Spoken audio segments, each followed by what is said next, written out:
Hey everyone, this is Barry 3D from the iConis podcast. Remember, like, subscribe, and share. Don't let the show be a secret. And today we are talking about maybe a lesser known comic book property, G.I. Joe.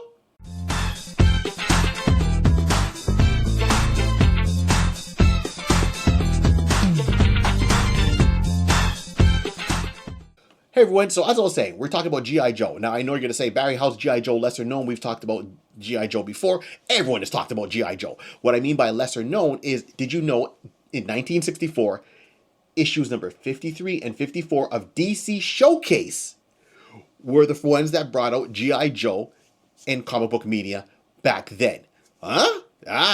That's right. So before Marvel, before IDW, before all the other companies that had GI Joe, because it's changed over hands over the time, it started off in DC Showcase issues number 53 and 54, and that was by Joe Kubert as the artist, and you had other writers behind it. So how it worked out was they had 3 stories per issue. So a total of 6 stories, and it didn't have the flashy names, the code names, the base. It had no Cobra.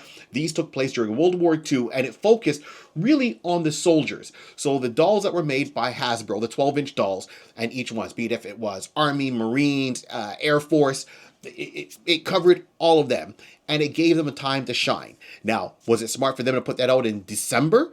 I believe so, because, hey, how better way to generate sales of your toys than to put them into storylines in comic books, so anyone that's buying it will have, hey, this is how we can interact and recreate these stories and come up with our own, right? It just unlocks the imagination. Very smart. So this is why I think Hasbro did it. So now, first of all, this is before Marvel had that resurgence with G.I. Joe, and Larry Hannah went really with it. And it was interesting that it was bringing it out. So, now keep in mind, DC Showcase is a comic book series I've talked about before that introduced us to writers, characters that we never knew at that time. For example, it gave us Barry Allen, The Flash. That's where he made his debut. The Creeper, Hawkman and Hawkwoman in DC Showcase, along with Shadow Thief. So these are people that showed up, along with Sergeant Rock, Easy Company, so forth like that. So back in 1964, G.I. Joe, we all know the dolls, the action figures, they were put out because Barbie was doing such great numbers that the boys needed something, and they say, hey, let's give them something, equal height, articulation, changeable clothes, and of course, the market blew up with the dolls. Why did things change? Well, it changed because of the Vietnam War. It changed that, hey, things weren't looking good, and they didn't want to, sell a toy for war to kids. So it went from G.I. Joe the Soldiers to G.I. Joe the Adventure Team. And this is where it wasn't so much Army, but then he had the beard, the 1970s Chuck Norris beard and mustache. He was a tough man. And it was the Adventure Team going around the world finding, pulling things like Indiana Jones, right? Finding hidden civilizations and so forth. And they had to fight this one creature. It was like a ape-ish looking monster, a brute, this alien, and that was the sole villain for them. But of course you had G.I. Joe, and you had different versions of them, right? Black, white, you had Bullet Man that joined the Adventure Team, the Super Adventure Team, you had Mike, Atomic Mike, right? Was almost their version of the $6 Million Man. And they did like mini comics in the back, like one-pagers back of certain comics to advertise the toys.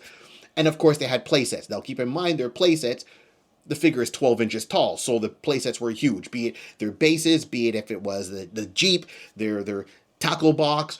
I had a few of them myself. I had one that was called the Skyhawk, which was literally a kite, where your figure could sit down in it. It opens up, and you'd have to run and pull it and get like a true kite, and you'd be able to have him, many feet above your head at the park with that. Now, I'm sure if we had cameras back then, like we do now, social media, or if you had a camera on your cell phone, people would be taking pictures of this and putting it out there. But of course, you can find these on the market, and of course, they have their price tag to them. So I had that one as a kid. I had the other one where it was like the swamp boat, and he had an alligator. I thought that was kind of cool.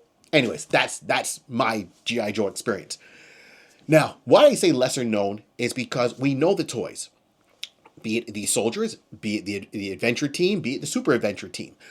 But we never really fully had a comic book with them since then.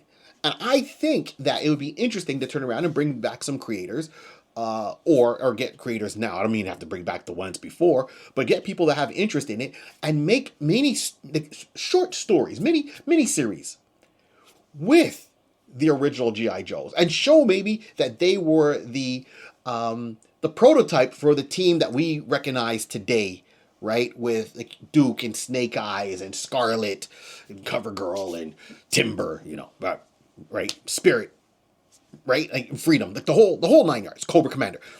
So I know they did cover this really briefly, and they brought in the original Joe, and I think it was in the original the GI Joe Real American Hero, and I'm not sure what issue it was, but they brought in Joe Clayton, and you do, Colonel Clayton, and you do see him played by Bruce Willis in the live action GI Joe movies.